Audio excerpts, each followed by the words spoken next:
Remue Ménage qui reçoit aujourd'hui 2 spécialistes en économie. Khadim Bamba, bonjour et merci d'être venu. Merci beaucoup Binta, bonjour. Nous recevons également Meissa Babou. Meissa Babou, merci d'avoir répondu à notre invitation. Merci pour l'invitation, Binta. Alors, pour parler aux Sénégalais lambda qui ne comprend rien des grands mots de l'économie Khadim Bamba, aujourd'hui, quelle est la situation financière du Sénégal? Est-ce que le Sénégal n'a pas d'argent? Merci Binta, je salue le doyen Meissa Babou. Alors, la situation économique du Sénégal, si on se limite aux grandeurs macroéconomiques, à savoir la croissance économique, l'inflation, à savoir la note du Sénégal, on peut dire que le Sénégal se porte bien.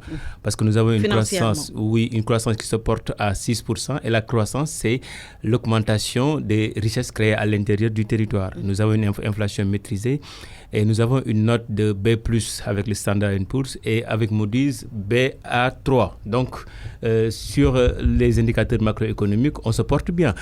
Maintenant, le problème est que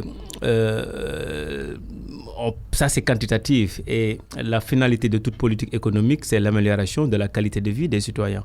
Alors, quand on regarde maintenant cet indicateur-là, c'est là où on voit que le Sénégal danse sur un volcan parce que aujourd'hui, il est extrêmement difficile de voir sur presque tous les indicateurs qualitatifs un bond du Sénégal, à savoir la pauvreté, à savoir la santé, l'éducation. Sur toutes ces questions-là, ça peut poser problème. Et c'est le président de la République qui est en train de nous donner l'information de la situation financière du pays. Parce que moi, je suis docteur en banque et finance.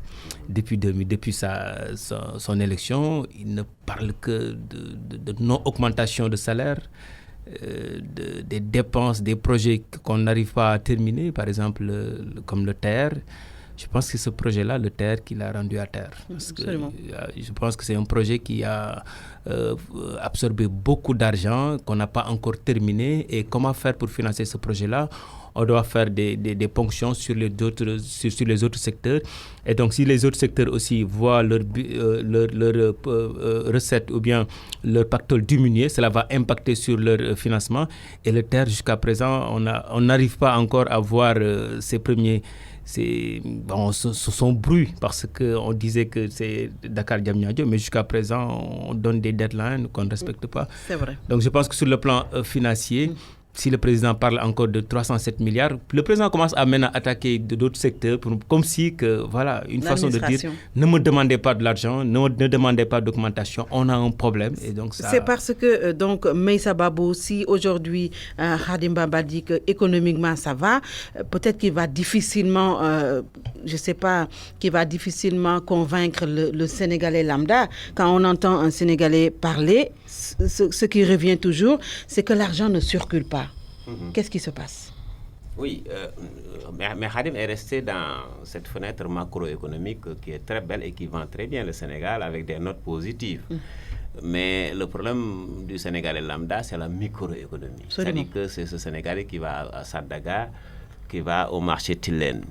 Avec quoi? D'abord dans sa poche, parce que ils n'ont pas suffisamment de revenus.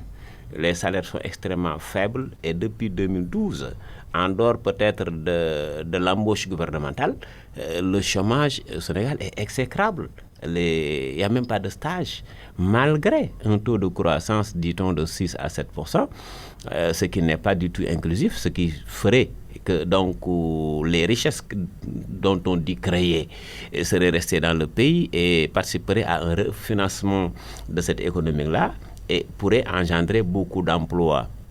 Ceci n'étant pas le cas, il va de soi que le Sénégalais lambda qui effectivement n'est pas au ciel de la macroéconomie, mais qui vit de façon stoïque d'ailleurs la pauvreté, il l'a dit, ce Sénégalais lambda qui peine à se soigner, ce Sénégalais lambda qui a des difficultés parce qu'il a le baccalauréat, il n'est même pas orienté, sinon dans ce qu'on appelle un virtuel entre le ciel et la terre. Moi-même je suis enseignant mais je ne comprends rien de cela. Donc voilà le vécu quotidien des Sénégalais qui effectivement sont des signaux. D'abord d'un manque de vision de politique vraiment social. Parce que ce qu'on appelle des filets sociaux ne sont pas dans ça. C'est mieux, d'accord, mais le Sénégalais, la santé, tout le monde sait que les plateaux médicaux au Sénégal ne sont pas nantis, et tout le monde sait que l'école a des difficultés. En plus de cela, s'il y a beaucoup de chômage et que malheureusement les statistiques sur la pauvreté, je crois que datent de 2015, je crois les dernières, parce qu'ici aussi on a des problèmes souvent de données. 2011. Mais là, mais bon, 2015, je crois 2016, il y a une enquête en 2016, mais ce n'est pas publié. Mais en 2011, l'ANSD avait sorti quand même des chiffres qui frisaient les 56% de pauvreté. En fait, parce qu'on était presque parti vers 2012 de 47%, je crois. 47 en 2011. Voilà, pour arriver à 56. Mais bon, en 2000, ce n'est pas publié officiellement. Donc... Bon, mais de toute façon, les chiffres étaient là. On a vu les chiffres. C'est-à-dire que si vous voyez tout cet ensemble de facteurs sociaux dégradants, oui, le problème reste entier et le Sénégalais est en train de souffrir. Oui, absolument. Est-ce qu'aujourd'hui, si nous en sommes arrivés à cette situation financière un peu précaire, Harim Bamba, c'est parce qu'aujourd'hui, les pouvoirs publics ont fait des dépenses qui ne faisaient pas l'objet de priorité? Le grand problème des pays africains, c'est ça. Parce que dans les pays africains, tout est prioritaire. Ce qu'on demande à un président de la République, c'est de mettre de l'ordre dans les priorités. Et le président de la République a dépensé beaucoup d'argent à Diamniadio. Et est-ce qu'on a mesuré l'efficience de ces dépenses-là?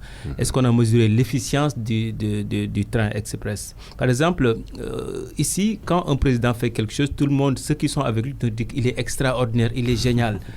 Aujourd'hui, le président dit qu'il y a 307 milliards. Mais non, arrêtez, on est en train de faire un mauvais procès aux fonctionnaires.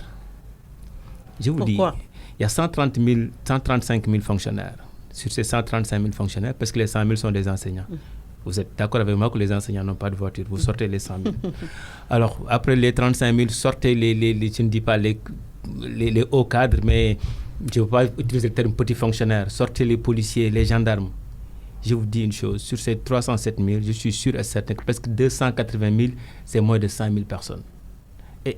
Mais sortez à l'Assemblée nationale. C'est même beaucoup, 100 000. Mais à l'Assemblée nationale, en 2012, on a acheté de nouvelles voitures. Ce qui veut dire qu'il y a une catégorie de privilégiés. Et les hommes politiques, surtout ceux qui ont bénéficié d'un décret. Parce que quand vous prenez en 2012, on a donné aux députés des voitures 4x4 full option. En 2018, on les a encore donné 17. Des voitures 4x4 full option. Le Haut Conseil de Ousmane Tanor Dieng, ils ont des voitures. Mais tout ça, ce n'est pas les fonctionnaires. Et ici, j'ai un collègue, c'était un camarade de classe, il est secrétaire général d'un ministère. Il m'a dit que son ancien ministre avait pris 7 voitures du ministère. 7 voitures. Et quelle est la stratégie des politiciens maintenant? On vous nomme ministre, vous allez nommer vos membres, les membres de votre... ou bien ceux qui vous soutiennent, des postes pour leur donner des voitures et des bons d'essence. Et le problème, c'est à ce niveau. Maintenant, ceux qui achètent les voitures, le président de la République peut faire une enquête, mais il ne publiera jamais les résultats. Parce qu'il verra que toutes ces voitures-là, les voitures les plus chères, full option, ce n'est pas pour les fonctionnaires. Non, c'est pour les hommes politiques qui ont parfois directeurs d'agence ou bien ministres, il est là parce qu'il gagne en fait les élections. Pour aller au fin fond de Médina Yoro Fula, il a besoin de 4x4. Il a besoin aussi que ses militants ou bien ceux qui le soutiennent aient des 4x4. Mais ces 4x4, 2 fois, 3 fois, 4 fois Médina Yoro Fula, vous êtes obligé de changer ces voitures-là. Absolument. On est en train donc de... c'est les gens du parti au pouvoir, parce que le président de la République, on oublie souvent qu'en 2012, quand il est venu, la première chose qu'il a fait, c'est de faire une étude sur les fonctionnaires. Il pensait qu'il y avait je pense que c'était même le patron de l'AD, Yawan, qui lui avait dit qu'il faut qu'on fait une étude sur vraiment le nombre de fonctionnaires au Sénégal. Il a dépensé beaucoup d'argent. Où sont les résultats? Personne n'a vu les résultats. En tout cas, aujourd'hui, Meïssa Babou, pourquoi le président, il a fallu au président de la République 8 ans pour révéler et même savoir qu'on avait une administration de prestige? Bon, je crois que moi, quand j'ai entendu qu'un ministre de la République recevait 500 000 de téléphones par mois, mais j'étais sidéré. Et c'est ce que Bamba disait, c'est-à-dire, ils sont combien? Peut-être même pas 100 000, 100 000 c'est beaucoup. Moi je dis qu'ils ne font même pas 2000 personnes à avoir ces privilèges-là, des 8-8 pour qui? Donc, non seulement ça révèle ce que en Wolof on dit nguru, en français je dirais une véritable bamboula qu'il sait très bien, hein, parce que quand il est venu, la première chose c'était d'augmenter les salaires même des DG d'agence. C'est-à-dire qu'il voulait doter son personnel politique de moyens financiers adéquats pour un maillage peut-être du territoire. Et aujourd'hui, nous sommes rattrapés malheureusement dans cette aventure politique, que ce soit la CCT qui est une aventure politique parce qu'il fallait donner à un partenaire, que ce soit l'agence de Feu Djiboka, parce qu'il fallait absolument lui trouver quelque chose, etc., etc. Sans compter maintenant, et ça c'est des charges de fonctionnement, ce ne sont pas des investissements. C'est ça qui est grave. C'est-à-dire que quand il a révélé aussi au 1er mai qu'il y avait 80 milliards de salaires par mois, mais immédiatement je me suis dit mais voilà, c'est en fait ce sont ces gens-là qui font les charges de fonctionnement dans ce pays. Quand vous faites autant d'erreurs sur ça, c'est-à-dire qu'il y a minimum moins 10 milliards par mois, ou 15 milliards qu'on pouvait sauver, uniquement sur les charges de fonctionnement. Parce que ce que Bamba dit, moi quelqu'un m'a dit qu'un ministre c'est 4 voitures environ. Mais et pourquoi? Donc, sans compter maintenant les erreurs stratégiques sur l'investissement public, Diamniadio, la sphère, le building administratif qui ne finit jamais avec, je ne sais pas, 30-40 milliards pour sa peinture et sa réfection, les terres, et aucun projet en fait n'a été peut-être bien étudié. Parce que Ila Touba a révélé il y a quelques mois que sur les 15 000 qui attendus, mais il y en avait 6 500. D'où d'ailleurs une augmentation du tarif de 700 francs. Ce qui veut dire que il n'y a pas en fait une étude très sérieuse sur un impact économique réel sur les populations et même sur l'État, et un impact social avéré. Et l'autre chose, c'est que c'est comme si ce régime était venu et collé à la botte de Maître Wade pour dire qu'il mieux, oui, je vais me faire moi aussi, voilà mes investissements de prestige. Mais là aussi, on fait très attention parce que c'est facile. Tant que c'est des Turcs, tant que c'est des Marocains et des Chinois, c'est clé en main. Tous les projets, tout ce qui est fini ici, là était avec ces gens-là, c'est Arena, c'est arène de lutte, c'est autoroute la Touba, et même l'autre il a Kaolack là, peut-être fini, parce que dans ces projets l'État ne met pas d'argent, c'est clé en main. Mais là où l'État a mis de l'argent, comme le terre, comme Diamniadio, tous les projets sont à l'arrêt aujourd'hui. Donc pour dire quoi, que en Wolof je dirais Djefour, le président souvent nous fait des révélations.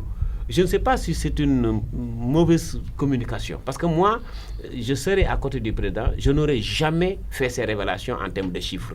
On peut dire simplement que nous devons mieux nous comporter, améliorer la qualité de service, etc. Sans donner aux Sénégalais des chiffres affarants. Qui font peur. Oui, d'autant que lui, il est dans le problème parce que sa voiture blindée qui a 1 milliard, sans compter tout ce que vous voyez comme 8 qui l'accompagne tous les jours. Ce qui veut dire que charité bien ordonnée Khadim Bamba devrait commencer par lui-même. Et maintenant, l'on nous parle de rationalisation des dépenses de l'État. Mais est-ce qu'il y a une réelle volonté pour mettre fin à cette bamboula au sein de l'administration sénégalaise? C'est très simple. Qu'on arrête de banaliser les voitures du public, qu'on mette AD. Et vous allez voir que toutes les 4x4 qui circulent à Dakar sont des AD. On a banalisé les voitures. Maintenant, un ministre peut avoir 7 voitures. Vous vivez avec un ministre qui part en campagne avec les voitures AD, mais comme on a banalisé tout, personne ne peut avoir l'information sur ces voitures-là. C'est-à-dire que les voitures du public sont utilisées par les hommes politiques et on n'a absolument aucun contrôle. Et maintenant, si vous gagnez votre base, on vous félicite, vous pensez que vous faites une très bonne chose. Et maintenant, vous avez vos chargés de mission qui sont vos représentants à la localité. Ils ont besoin des 4x4 pour aller là-bas. C'est aussi simple que ça. Le président de la République, il sait très bien que l'administration, allez regarder les directeurs, il y a beaucoup de directeurs dans l'administration, ils ont des petits citoyens, non? Des voitures simples, des citoyens. Maintenant, allez voir les directeurs d'agence ou bien certains hommes politiques nommés. Parce qu'ils sont à Dakar, ils travaillent à Dakar, ils n'ont pas besoin de 4x4. Mais s'ils achètent certaines voitures, c'est juste pour pouvoir aller dans leur localité, battre campagne. Et plus on gagne, plus on est félicité, plus on peut faire ce qu'on veut. Et les voitures sont achetées par le président de la République. Moi, je pense qu'il y a une chose. Le président Macky Sall avait compris le problème des Sénégalais en 2012. Quand il disait gouvernance sobre et vertueuse, il savait très bien qu'aujourd'hui, il y avait un nouveau type de Sénégalais qui avait dépassé les hommes politiques riches. Vous savez, moi, jusqu'à présent, je suis banquier, tout ce que vous voulez, Binta, mais j'ai du mal à comprendre comment quelqu'un peut se battre pour avoir autant d'argent. Ça n'a plus de sens. Parce que autant d'argent, vous laissez une population si pauvre, parce que les Sénégalais sont pauvres, hein. Et comme le disait l'autre, la pauvreté c'est comme la chaleur. Absolument. On ne peut pas le voir, on le sent. Et personne ne peut vous dire comment elle est si elle ne l'a jamais vécu. Le président a vécu la pauvreté quand il est venu avec ses filets de sécurité. Mais qu'on évalue les filets de sécurité, qu'ils soient bourse sociale, PUDC, c'est extrêmement intéressant. Mais qu'on l'évalue pour voir sa pertinence. On a mis 40 milliards, par exemple, l'année passée, 40 milliards. On a un problème d'évaluation au Sénégal. On met des milliards, mais à l'arrivée, on n'évalue pas. Parce que l'aspect, ça va être plus politique qu'économique. Parce que non, quand on est un pays pauvre, très endetté, nous avons des ressources extrêmement limitées. Quand vous avez des ressources limitées, il faut faire des arbitrages. Et quand on fait des arbitrages, on verra que vaut mieux 40 milliards mettre quelque chose qui va permettre aux travailleurs. Parce que ce qui manque dans ce pays, c'est l'activité. Comme le dit Prof. Maïssa Babou tout à l'heure, on crée une croissance, mais la croissance n'est pas inclusive. C'est quoi une croissance inclusive? Si vous prenez les 1000 fonctionnaires au Sénégal qui gagnent plus et les 1000 fonctionnaires qui gagnent moins, l'État devait faire, chaque année, voir comment faire pour réduire cet écart-là. Parce que le fonctionnaire qui gagne 36 000 francs par mois, il a une femme, il a des enfants. Il loge quelque part. Absolument. Que celui qui gagne 5 millions, il a une femme, des enfants, et ainsi de suite. Donc, comment faire pour réduire, pour leur permettre de vivre bien dans une société? Cette croissance-là, c'est ce qu'on appelle une croissance inclusive. Mais qu'est-ce qu'on voit? Nous, quand vous faites l'économie positive, on vous dit qu'une croissance soutenue par une dépense publique qui n'est pas captée par le secteur privé national est une croissance extravertie perdue.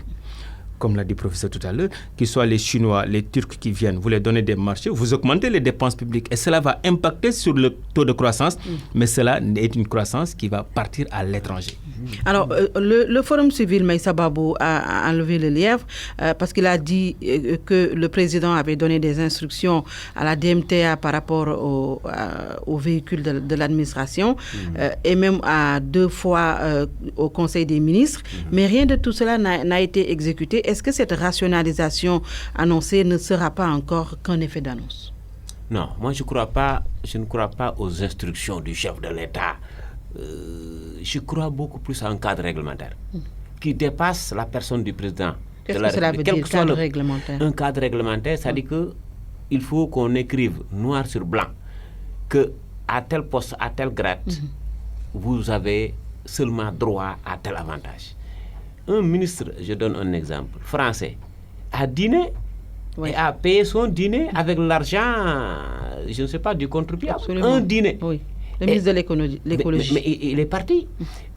Quel est ce cadre réglementaire qui a permis à la France de dépasser la gestion du président pour être un cadre réglementaire de la République française? Nous devons nous doter de ce cadre réglementaire pour que chacun sache quand même raison garder que un ministre soit doté de téléphone, je suis d'accord, mais 100 000, ça suffit. Si c'était écrit, on n'aurait jamais mis 500 000 francs dans un téléphone d'un ministre. Moi, j'ai honte quand je l'ai entendu. Donc, moi, je crois que ce cadre réglementaire-là est, à mon avis, le seul moyen de régenter tout ce qu'on appelle dérive, bamboula, mais qu'à côté, on laisse intactes les prérogatives du président. C'est-à-dire que le président de la République, ses prérogatives, c'est nommé, enlevé. Mais même s'il te nomme, tu trouveras le cadre réglementaire. C'est-à-dire que si M. Macky Sall part, le président Macky Sall, si un autre président vient, il trouvera ce cadre réglementaire-là qui ne changera pas. Les textes restent.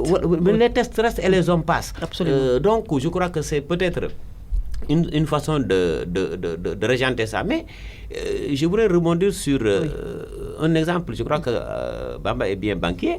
Vous savez, avec la faillite du système bancaire... Absolument, nous allons revenir sur ça d'ailleurs. D'accord. Oui. Alors, pour une situation, Khadim Bamba, que les Sénégalais n'ont pas créée, c'est peut-être eux qui vont payer les pots cassés, parce qu'il est dit que le président de la République prépare l'opinion et même les fonctionnaires à une politique d'austérité. Ah, mais parce que le problème est que on oublie souvent que on parle de 135 000 fonctionnaires pour toute cette dépense de fonctionnement et d'investissement, presque tout le budget 4 000 milliards. Et il y a 16 millions de Sénégalais. 16 millions de Sénégalais. On parle de 135 000 fonctionnaires. Qu'est-ce que l'État fait maintenant? Si l'État veut augmenter ses recettes, il est obligé de jouer sur les prix. Et ça veut dire que les prix vont augmenter. Ah, mais c'est clair. Non, une fois qu'on augmente le prix du carburant, oui. Est-ce qu'il ne se justifie pas? Moi, mon problème, c'est la presse. Pourquoi ça ne se justifie pas? J'étais à l'étranger, mais j'ai eu mal. Il n'y a pas de hausse. Mais le prix du pétrole, non, il coûte $52. Avant-hier, c'était 52. En octobre 2018, ça coûtait $74.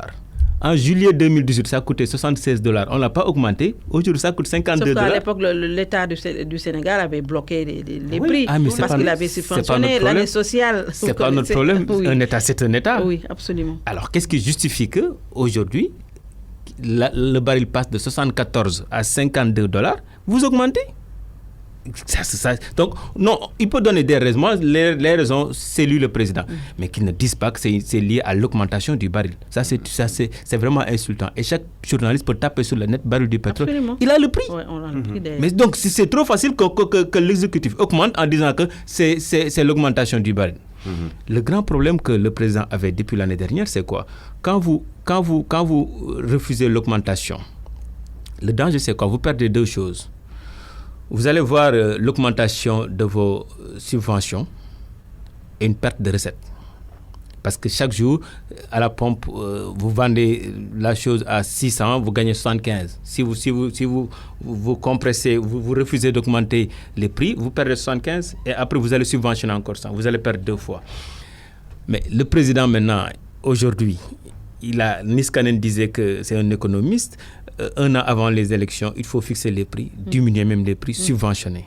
Après, si vous gagnez, augmenter les prix pour rembourser la dette. La vérité des prix. Et je pense que c'est ce que le président de la République va faire. Maintenant, je pense que le président dit qu'il ne va pas encore acheter les voitures là. Bon, il va acheter, ça c'est sûr. Ils vont continuer à acheter parce que c'est pour eux. C'est-à-dire que c'est pas pour... Moi, ça m'a fait mal qu'on attaque les hauts fonctionnaires comme si c'est les hauts fonctionnaires qui achètent les 8-8. Non, ce sont les hommes politiques. Un homme politique, un homme directeur, il achète 8-8. Et il va le faire parce que si le président veut que les élections locales, s'il veut que son parti remporte les élections locales, il faut que les militants de base commencent à aller sur le terrain. On ne peut pas aller sur le terrain avec l'hivernage sans 4-4. Maintenant, le grand problème, c'est quoi? Financer toutes ces ressources-là, il a besoin aussi que les enseignants ne demandent pas une augmentation. Maintenant, avec tout les enseignants l'ont demandé. Mais vous savez, avec le président qui dit qu'il n'y a pas d'argent, je vais diminuer c'est une façon de dire aux enseignants, ne venez pas demander, il n'y a rien. Parce qu'aujourd'hui, le président nous montre qu'il souffre financièrement. Parce que le président a fait ce qu'il voulait faire. On fait ce qu'on veut, mais est-ce qu'on fait ce qui est bien pour le peuple? On ne mesure pas les conséquences de ce qu'on veut faire. On ne fait pas ce qui est bien pour le peuple. Absolument. Est-ce que le peuple avait comme priorité le terre? C'est le terre, parce que c'est beaucoup d'argent encore. Et on ne sait pas quand est-ce que le terre va... Parce qu'on va créer des richesses ou bien on va collecter des recettes, on va financer encore le terre. On va collecter, on finance encore. Et toutes les conséquences, on ne peut pas aller encore en arrière, on ne peut pas... Parce qu'ici, on n'a pas l'habitude d'avoir des présidents qui disent que je voulais faire ça, je sais que ce n'est pas bon, je me retire. Il n'y a pas d'études parfois. Et à la fin, il n'y a pas ce qu'on appelle une évaluation ex ante, une évaluation ex post. Ce sont des projets politiques. Voilà, et c'est ça le danger. Un projet politique, les gens peuvent dire que ok, c'est bon, votez pour vous, mais après la réalité des choses vous montre que... Est-ce que cela veut dire, Maïssa Babou, que les Sénégalais devraient s'attendre prochainement à une hausse des prix des denrées de première nécessité et que les fonctionnaires devraient s'attendre à une diminution ou même à des retards de salaire? Austérité, c'est ce que cela veut dire ou pas? Bon, c'est ce que cela veut dire, mais en fait, on ne sait pas exactement où on va. Parce qu'en fait, aujourd'hui, l'objectif de la Banque mondiale, qui a freiné tout ça, c'est de leur dire, l'objectif fiscal, augmentation de temps de recettes. Objectif de charge, diminution de temps de charge. Et ils sont allés enlever, je crois, 16 agences, 32 consulats, dit-on, et augmenter ici le ciment, augmenter le pétrole, le gaz. Parce que là, ce sont de grandes consommations qui vous donneront peut-être seulement, ce que la Banque mondiale et le Fonds monétaire international a fixé pour vous. Donc, je ne sais pas exactement si on a atteint les objectifs fixés par la Banque mondiale, mais si on n'a pas atteint ces objectifs-là, souvenez-vous, en 1994, le régime qui était là était obligé de baisser les salaires de 15%.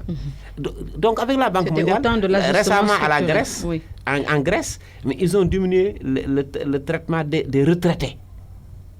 Pour vous dire cette mesquinerie Mais est-ce que le Sénégal tend vers ça? Mais bon, la tendance, c'est oui. Quand des bâtisseurs sortent, 5 seulement, majeurs, pour vous dire 250 milliards, quand le monde financier vous réclame aussi, il paraît, le système financier 250 milliards plutôt, de dollars. Sénélec. Quand la Sénélec croule sur environ dans les 240 milliards, oui. Quand l'école privée est à 19 milliards et les autres n'ont pas encore parlé, attention, il y a peut-être des dettes qu'on peut refuser de payer parce qu'on ne peut pas porter plainte à l'État du Sénégal. Mais vous mettez un coup d'arrêt à la Sénélec, mais la Sénélec va augmenter ses prix. Et vous savez ce qui est grave avec ce carburant-là, c'est que toute la chaîne de valeur de carburant risque d'être augmentée. C'est-à-dire que qui consomme le carburant et qui produit avec du carburant, finalement et fatalement, ici, RFM aura une surcharge comment on appelle, d'électricité. Ailleurs, un salon de coiffure aura une surcharge, et c'est une PME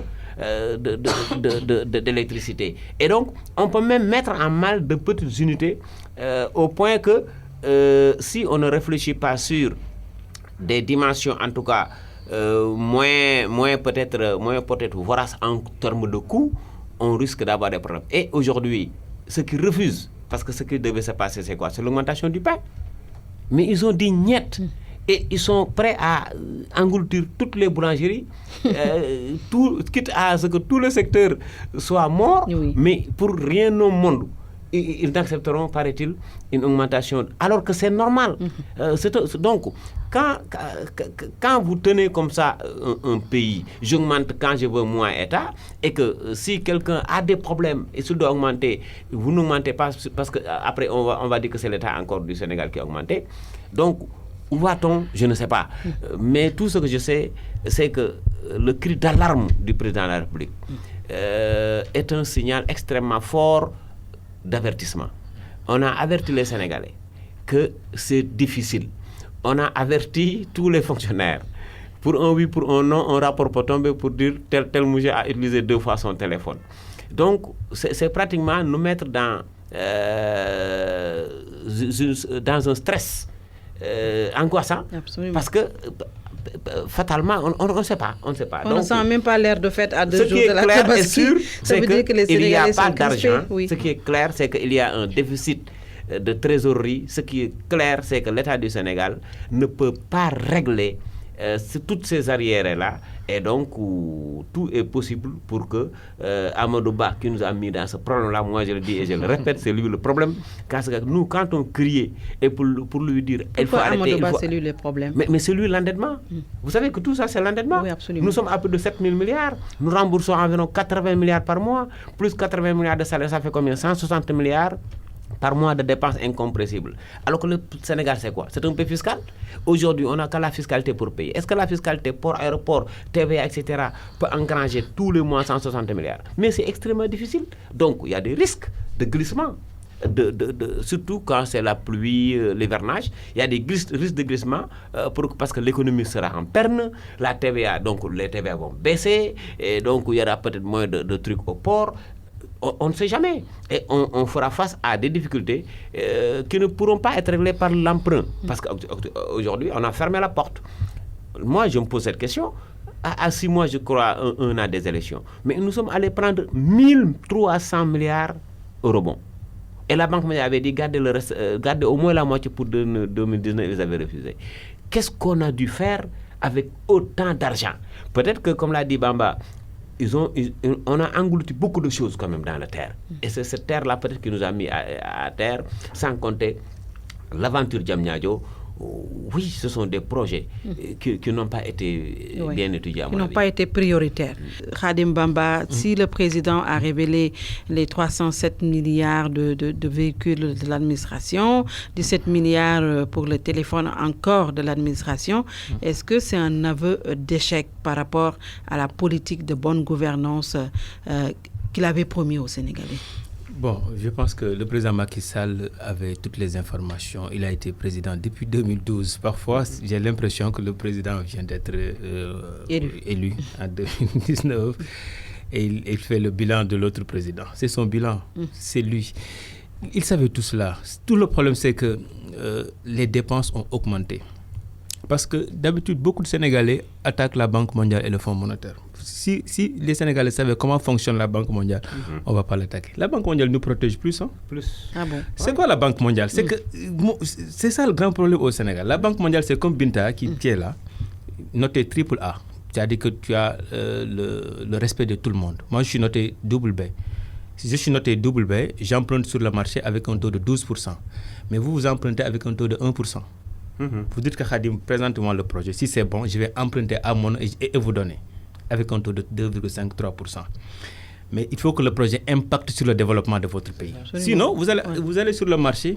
À chaque fois que vous voyez un projet qui n'est pas que la Banque mondiale ne s'y met pas, c'est pas un projet, c'est pas un bon projet. Et regardez tous les projets que la Banque mondiale refuse d'accompagner le Sénégal. Le TER, je vous confirme, le TER était refusé, et la Touba a été refusée sous prétexte que c'était pas rationnel. Alors que l'on pensait que les institutions de Bretton Woods appauvrissaient beaucoup plus les pays. Ça me fait tellement mal. Parce que la Banque mondiale beaucoup plus. La Banque mondiale te dit que non, si par exemple la Banque mondiale ne voulait pas le TER, le Sénégal allait emprunter de l'argent sur le marché, mais avec un taux supérieur au taux d'emprunt de la Banque mondiale. Parce que la Banque mondiale est notée AAA. Ce qu'on a fait. C'est ce que la Banque mondiale faisait avec les pays européens ruinés par la Deuxième Guerre mondiale, ce qu'on appelle les 30 glorieuses de 1945 à 1975. Elle emprunte avec un taux faible et prête à l'État. Maintenant, elle dit que je le fais si le projet impacte sur le développement, sur l'éducation ou sur la santé. Point. Les autres, quand Blawad a voulu qu'on lui finance son monument de la Renaissance, la Banque mondiale a refusé. On va faire le calcul. Donc, parfois, maintenant, nos présidents, parfois, ont l'habitude, et même nos hommes politiques, pour la première fois, on a ça.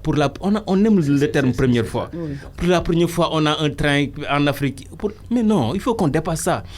Quand vous avez un pays pauvre, ce que vous devez créer, c'est l'activité. Il n'y a pas d'activité au Sénégal. Je veux dire une chose. Depuis de 2012 à 2019, quelle est l'entreprise maintenant qui recrute, qui crée de l'emploi au Sénégal, qu'on a créé, qui crée de l'activité, qui paye des recettes fiscales, qui paye des salaires, qui augmente la TVA?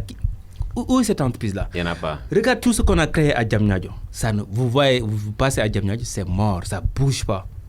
Et pour moi, ce qui était intéressant, c'est qu'on voit des entreprises, qu'on sente l'activité, des jeunes qui prennent ici les voitures pour aller qu'il y ait des Djagandja à Diamniadio, pour qu'on puisse voir qu'il y a un travail là-bas, il y a une activité. On ne développe jamais un pays sans activité.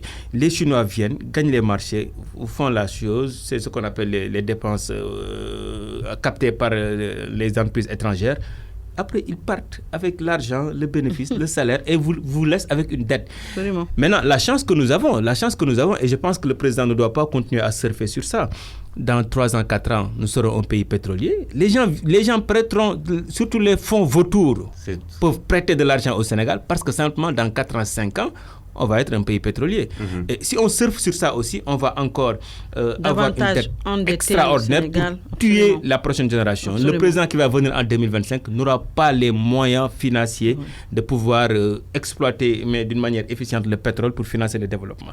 Parce qu'aujourd'hui, les dettes sont énormes et je pense que la première chose que le président doit faire, c'est de diminuer les dépenses de fonctionnement. Vous voyez, on avait 32 agences, on a enlevé les 16. Ça veut dire que les 16, donc le président ne savait pas que depuis 2012, ces 16-là étaient budgétivores. Mais toutes les agences, nous avons de très hauts fonctionnaires, des fonctionnaires extrêmement performants. Et quand on crée une agence, mais c'est parce qu'on paye des salaires de 5 millions, 6 millions, parce que celui-là, il vient de l'étranger ou bien... Mais parfois, c'est un homme politique qui n'est même pas... Non, il n'y a pas qui est moins performant. Toutes les agences sont dirigées par des hommes politiques. Absolument. Moins performant que les agents, les sortants de l'École nationale d'administration, les fonctionnaires. Oui. Et on fait des duplicata. On crée un ministère, ministère des télécommunications, oui.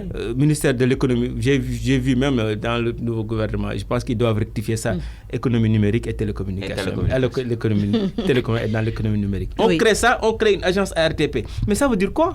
Oui, c'est-à-dire qu'aujourd'hui, vous avez lâché le mot tout à l'heure, financer le développement. Mais Meïssa Babou, les banques, Khadim Bamba, c'est un banquier, mais les banques aussi ont vocation à financer le développement. Mais c'est comme qui dirait que ce n'est pas le cas au Sénégal avec nos banques. Ce n'est pas possible, Binta, tant que nous serons dans le CFA. Il faut quitter le CFA. Non, parce que le CFA n'est pas sous notre contrôle. Ce que le Trésor américain fait, ce que la Banque de France ou Banque européenne fait, c'est quoi? C'est en observant cette léthargie, comme c'est le cas aujourd'hui au Sénégal, qu'il n'y a pas d'argent, que l'économie est en berne. Mais c'est le rôle de la Banque centrale de faire jouer à la monnaie son rôle de financement de cette économie-là. La première partie de cette économie, c'est nous, citoyens.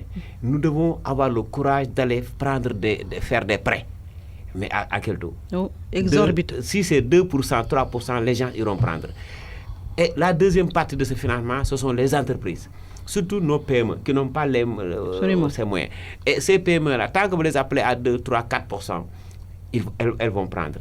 Mais nous sommes dans un système où la banque, où c'est la France qui, parce que nous sommes des nègres, ce n'est pas très sûr.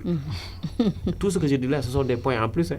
Nous sommes des nègres, ce n'est pas sûr. Nous mourrons trop vite, ce n'est pas sûr. La démocratie n'est pas respectée. La démocratie n'est pas très solide. Oui. Même quand tu es embauché, ils disent qu'il y a des risques parce que dans ces pays-là, embauché ou pas, on peut te mettre à la porte. Absolument. À tout moment. Donc, si on prend tous ces facteurs-là, on les met dans l'assurance, on les met dans les taux d'intérêt. Mais ça nous fait que les gens blancs là vont nous dire non, nous faisons des taux de 8, 10%. Donc, à mon avis, ce qui plombe notre économie, c'est cette absence de ce qu'on appelle une politique monétaire. Au Sénégal, vous n'entendez que le budget. Absolument. Politique budgétaire. Vous n'entendez jamais une politique monétaire. Peut-être qu'elle est menée par la BCEAO, mais nous, on ne le sent pas. On ne le sent pas. Moi, ma banque, par exemple, une année, ouvre un mois de promotion. Promotion combien? 50%, 6%. Allez, s'il n'y a pas promotion. Donc, c'est peut-être 9%. Bamba ne va pas. En tout cas, Bamba, les banques commerciales prolifèrent. Mais je voudrais ajouter, par rapport à la création d'activités, dire à Bamba que de 2000, à partir de 2000, quand même, jusqu'en 2010, c'était vraiment une floraison de création de banques au Sénégal. C'était comme si le Sénégal était devenu un pays tout neuf et que les gens finalement et subitement avaient confiance en ce nouveau pays-là comme un Eldorado. Et ils sont tous venus, toutes les marques de banques presque dans le monde sont venues s'implanter. Mais depuis 2012, il n'y a même pas de succursale. C'est-à-dire que même pas de succursale, donc même pas d'emploi, même pas de stage. Tout est à l'arrêt. Mais Khadim Bamba est là en tant que banquier pour nous dire qu'est-ce que les banques ont fait pour financer notre développement, Khadim Bamba. Alors, moi, j'ai publié en 2015 un livre sur l'économie et la gestion bancaire. J'ai publié 5 articles sur la banque et la problématique du financement des pays de l'UMOA. Parfois, on fait un mauvais procès aux banques. Vous savez, les banquiers, c'est comme les boutiquiers. La banque vend de l'argent, aussi simple que ça. Et la banque gagne en prêtant de l'argent. C'est tout. Parce avec quel taux? Les banques sont en train de sucer vraiment il faut comprendre le sang du Sénégalais lambda, des Gorgorlou. Voilà, il faut comprendre pourquoi ce taux. Parce que si la banque peut avoir 700 milliards de total actif. Total actif, c'est les dépôts et tout ce que la banque a comme ressources. Mais elle ne peut prêter que 200 ou 250 milliards sur tout ce qu'elle a reçu. Pourquoi? Parce qu'il y a des dispositifs prudentiels, un ratio qu'on appelle le ratio de transformation, qui dit à la banque commerciale, vous ne pouvez pas accompagner un crédit à long terme. Parce que si vous voulez accompagner un crédit à long terme, vous devez apporter 50% du volume du crédit. Les banques ont 10 milliards de fonds propres. Si vous avez 10 milliards de fonds propres, si Binta vous prêtez 100 milliards, la banque ne peut pas vous accompagner. Elle est obligée d'avoir 50 milliards pour vous accompagner. Donc la Banque centrale interdit à cette banque maintenant de financer un projet à long terme. Et c'est le projet à long terme qui crée l'activité. Donc si la banque maintenant a 250 milliards seulement disponibles pour le prêt, il y a 500 milliards de demandes. Mais la banque va vendre aux enchères. Absolument. Aussi simple que ça. Elle va chercher les plus 10 ans. Donc c'est purement rationnel, c'est purement économique. Le problème qui manque dans nos pays, c'est l'activité. En tout cas, nous avons en face un banquier qui défend les banques. Non, mais c'est normal. mais c'est que parfois, au Sénégal, on fait le mauvais procès. Mais pourquoi on n'allait pas, ou bien on ne diminue pas ce ratio de transformation? Je devais pas faire un article avec l'ancien Premier ministre Abdoul Mbaye sur ça en 2011. Malheureusement, heureusement, il est devenu Premier ministre après. Voilà, je pense qu'il n'est plus dans ce domaine-là. Mais sur le ratio de transformation, les 50%, c'est énorme. C'est énorme. Il faut qu'on diminue ce ratio-là, qu'on pousse les banques, parce que le rôle d'une banque, c'est de financer l'activité économique. Absolument. Mais n'oublions pas que la Banque centrale aussi a assisté à la faillite du système bancaire de 91. Et le maître mot, c'est quoi? Plus jamais ça. On préfère que les banques diminuent les risques, ne prennent pas de risques. Et le rôle d'une banque, c'est de prendre des risques. Et là, j'appelle au président Macky Sall sur une chose qui me semble être extrêmement importante. Parfois même, on voit que Abdoulaye Wade a fait beaucoup de choses sur les fonctionnaires. Bon, je suis fils de fonctionnaire, c'est pour ça que je défends les fonctionnaires. On avait en 2073 milliards de salaires qu'on distribuait sur 65 887 fonctionnaires, soit 2 625 700 par fonctionnaire, la moyenne. En 2012, quand Wade partait, la masse salariale était à 428 milliards sur 91 401 fonctionnaires. La moyenne était de 4 682 662 par fonctionnaire. Il y a une augmentation de salaire, oui. Et avec Macky, avec tout ce qu'on nous dit, on est à 683 milliards, avec 135 000 fonctionnaires, mais il n'y a que 5 millions, si on faisait la moyenne, 5 59 259. Wade a 11 ans a multiplié la chose par 1,78. Macky, jusqu'à présent, a un seulement. Ça veut dire qu'il y a un effort à faire. Et ce sont ces salaires-là qui nous permettent de voir l'activité.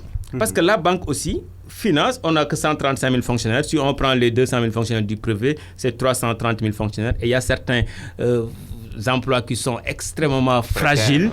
Et ces emplois précaires-là, la banque ne va pas prendre le risque de financer l'activité. Et n'oubliez pas, Binte, la banque n'a pas d'argent. La banque travaille avec votre argent. Absolument. Moi, ce que je dépose... Et donc, moi, quand je dépose mon argent à la banque, j'attends qu'on me donne une carte et la possibilité d'aller retirer à n'importe quel moment. Et quand j'emprunte, je veux qu'on prête à long terme.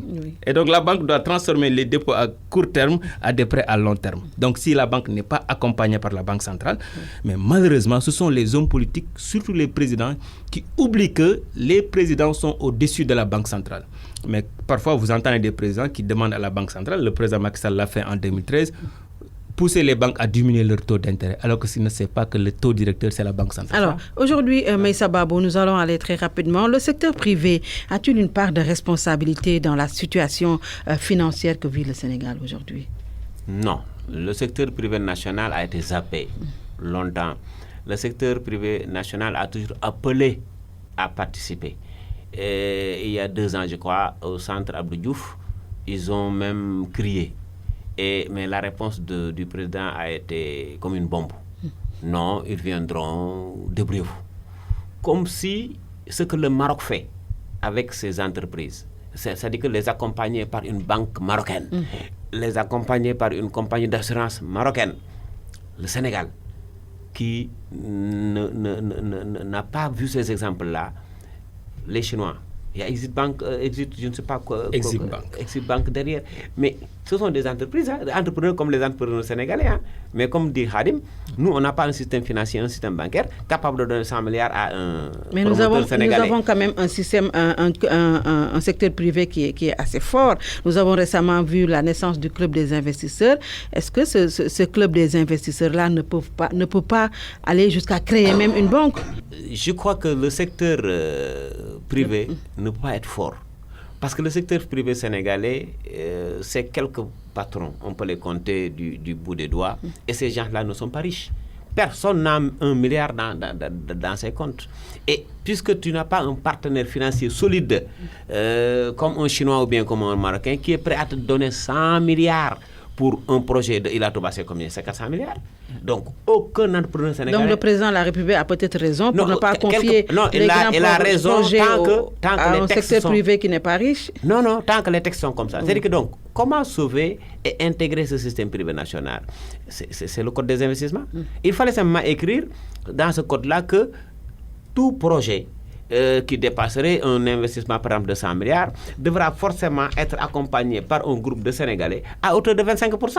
C'est-à-dire que l'étranger est à 75%, le 25% forcément sénégalais. Et le Sénégalais va recopier et tricher la technologie. C'est-à-dire que le transfert de technologie ne sera même pas commandé. Mais en assistant, en étant là avec un Chinois, un Marocain qui va nous faire ce que moi je n'étais pas capable de faire, par exemple un tunnel ou bien un pont, mais je vais prendre cette expérience-là et le mettre demain dans mon assiette. Mais aujourd'hui, si c'est le cas, il y a des ponts qui vont être construits à Dakar à travers, je crois, tous les trucs là, les ronds-points là. Mais on l'a déjà donné à des Français.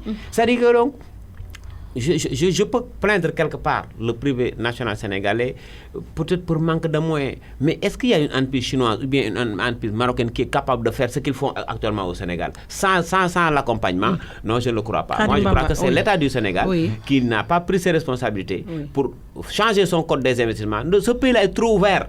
Venez prendre 100% marocain, mais 100% turc. C'est ça qu'on doit arrêter. Oui, Khadim Bamba, le secteur privé. En tout cas, pour moi, la première chose qu'on doit arrêter, c'est le terme pour la première fois. Si les hommes politiques arrêtent ce terme, pour la première fois, on a ça. Si vous avez un secteur privé qui n'a pas les moyens, il faut commencer avec ce secteur privé-là. Vous savez, moi, j'insiste toujours sur le modèle allemand. Le modèle allemand est le modèle le plus magnifique en termes de création de richesse à l'intérieur d'un territoire. Ils disent que sur 1000 entreprises, les 997 sont des PME. Une entreprise qui gagne un marché, en fait, doit donner au minimum 30% de ce marché-là au PME. Et plus vous donnez des marchés au PME, plus vous avez la chance de gagner le marché. La deuxième chose, vous ne pouvez pas avoir un secteur privé fort sans des banques fortes. Parce que c'est quoi le rôle des banques? Moi, quand il y a un article que j'ai publié, c'est juste en regardant le journal télévisé, j'ai entendu le président de la République dire qu'à chaque fois qu'on lance un marché, on vise le secteur privé national, mais voilà, ils ne peuvent pas gagner le marché. Parce qu'il n'y a aucune banque, comme je vous disais, le ratio de transformation, aucune banque ne peut accompagner le secteur privé. Si vous voyez les Marocains, ils ont 2 banques, BOA, CBAO. Les Français, Société Générale, B6. Les Turcs, Exim Bank, Chine, Exim. C'est-à-dire qu'ils ont mis en place des stratégies. Nous, on a créé BNDE. Après, on crée FONGIP, on crée FONSIS. Alors que ces fonds-là, dans les autres banques, on met ces fonds qu'on instrumentalise à chaque fois qu'il y ait un appel d'offres. Maintenant, le problème, c'est quoi? Il faut qu'il y ait une intelligence économique et une ingénierie financière. Dans nos États, il n'y a pas d'ingénierie financière. Et le grand problème, c'est que tout se joue sur la finance. Moi, je participe à des think tanks, des gens qui réfléchissent, font des montages financiers pour voir comment faire pour mettre la main sur certains secteurs en Afrique ou bien en Europe. Mais chez nous, il n'y a pas cette stratégie-là. Maintenant, le secteur privé aussi commence à jouer pour moi un jeu dangereux. Aujourd'hui, nous avons un secteur privé. Non, le secteur privé Sénégal, beaucoup des membres de ce secteur-là maintenant font la politique. Ils cherchent maintenant les raccourcis à gagner les marchés facilement, à avoir des nominations politiques, à capter des marchés à gauche, à droite. À un moment donné, ce secteur privé-là va perdre sa crédibilité et son efficience.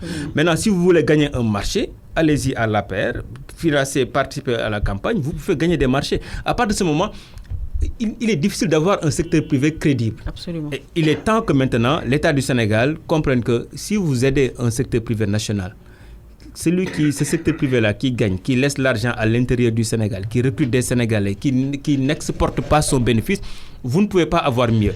Mais le malheur est que je ne vois pas au Sénégal aujourd'hui un secteur privé solide, aidé, soutenu. Si l'État, par exemple, quelle que soit la situation, dire que les marchés, je vais les donner au secteur privé.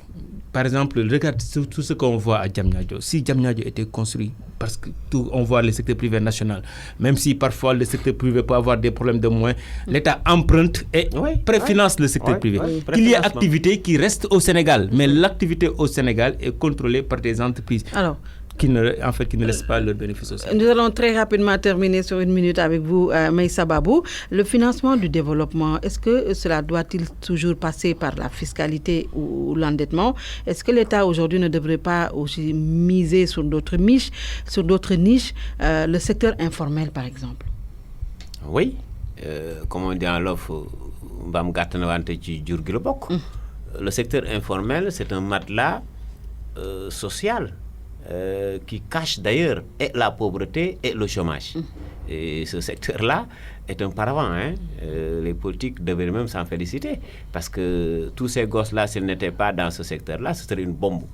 Maintenant... Mais pourquoi le secteur informel n'est pas encadré jusqu'à présent? Oui, l'encadrement est quand même toujours difficile. C'est-à-dire, on peut effectivement les mettre dans des rues avec des t-shirts numérotés, etc. Ça, ce serait peut-être très bien. Qu'on ne laisse pas n'importe qui se mettre n'importe où.